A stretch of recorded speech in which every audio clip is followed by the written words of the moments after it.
जैसे ही जन आधार कार्ड की e KYC करने के बाद जिन लोगों को पेंशन मिल रही है उनकी पेंशन बंद हो गई। आज की इस वीडियो में हम जानने वाले हैं कि अगर आप जन आधार कार्ड की ई केवाईसी कर रहे हैं तो कौन सी बातों का आपको ध्यान में रखना है, और आपने ई केवाईसी कर ली, ई केवाईसी करने के बाद आपके परिवार में किसी सदस्य की पेंशन बंद हो जाती है तो वापस पेंशन कैसे स्टार्ट होगी। वीडियो आगे स्टार्ट करने से पहले स्वागत करते हैं आप सभी का आपके अपने YouTube चैनल एसएससी नॉलेज में।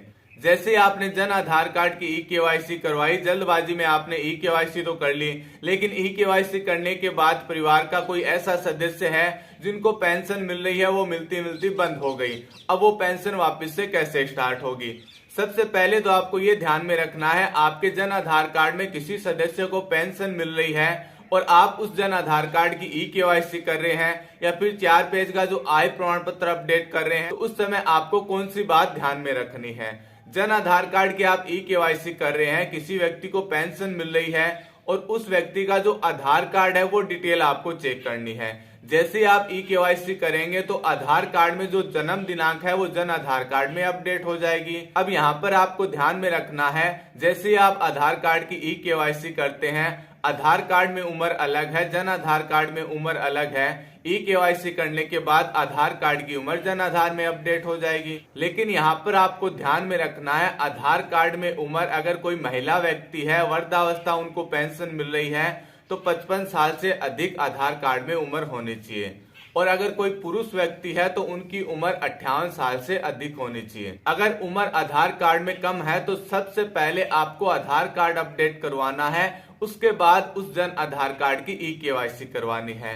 कोई एकल नारी महिला है या कोई दिव्यांग व्यक्ति है, उनके आधार कार्ड में उम्र अलग है, जन आधार कार्ड में उम्र अलग है, वो व्यक्ति ई केवाईसी करवाते हैं तो उनकी पेंशन बंद नहीं होगी।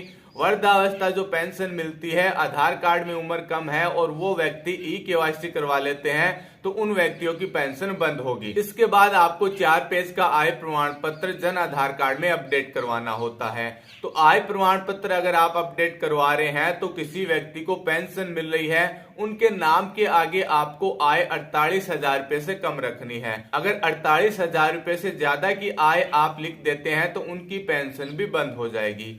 ये 2 बातें हैं जो आपको ध्यान में रखनी है। अगर आपने ई केवाईसी नहीं करवाई है, आपको आगे ई केवाईसी करवानी है, तो ये 2 बातें विशेष रूप से ध्यान में रखिए ताकि किसी व्यक्ति की पेंशन बंद ना हो। अब मान लीजिए किसी व्यक्ति की गलती से पेंशन बंद हो गई, उन्होंने ई केवाईसी करवा ली, ई केवाईसी करवाने के बाद उनकी पेंशन बंद हो जाती है, वापस से पेंशन कैसे स्टार्ट होगी। तो आपको क्या करना है, आधार कार्ड में उम्र अपडेट करवानी है। आधार सेंटर पर जाते हैं, वहां पर उम्र सही करवाते हैं तो वो बोलते हैं सबसे पहले जन्म प्रमाण पत्र बनाइए। तो आपके पास जो पेंशन का पीपीओ है उसके आधार पर आप जन्म प्रमाण पत्र बनाइए। जन्म प्रमाण पत्र बन जाता है, उसके बाद आधार कार्ड में उम्र अपडेट करवाइए। उम्र पूर्ण रूप से आधार कार्ड में अपडेट हो जाती है। इसके बाद जन आधार कार्ड में एक नया ऑप्शन जोड़ा गया है, ई केवाईसी के आगे अपडेट वाला। अभी वो वर्तमान में काम नहीं कर रहा है, लेकिन जल्दी उसे अपडेट कर दिया जाएगा और आधार कार्ड की जो आपकी वर्तमान की डिटेल है वो आपके जन आधार कार्ड में अपडेट हो जाएगी। जन आधार कार्ड में आधार की डिटेल अपडेट हो जाती है। उसके बाद जो नया पेंशन का आवेदन करते हैं उस तरीके से आपको पेंशन का आवेदन करना होगा और उसके बाद आगे तक आपकी पेंशन आपको मिलती रहेगी। जिन लोगों की पेंशन बंद हो गई है तो उनको यही कार्य अपनाना होगा, उनको आधार कार्ड में उम्र सही करवानी है, उसके बाद ई केवाईसी के आगे जो अपडेट वाला ऑप्शन है उसके जरिए उनको जन आधार कार्ड को अपडेट करना है। जन आधार कार्ड में उम्र अपडेट हो जाती है तो नया पेंशन का आवेदन करना है।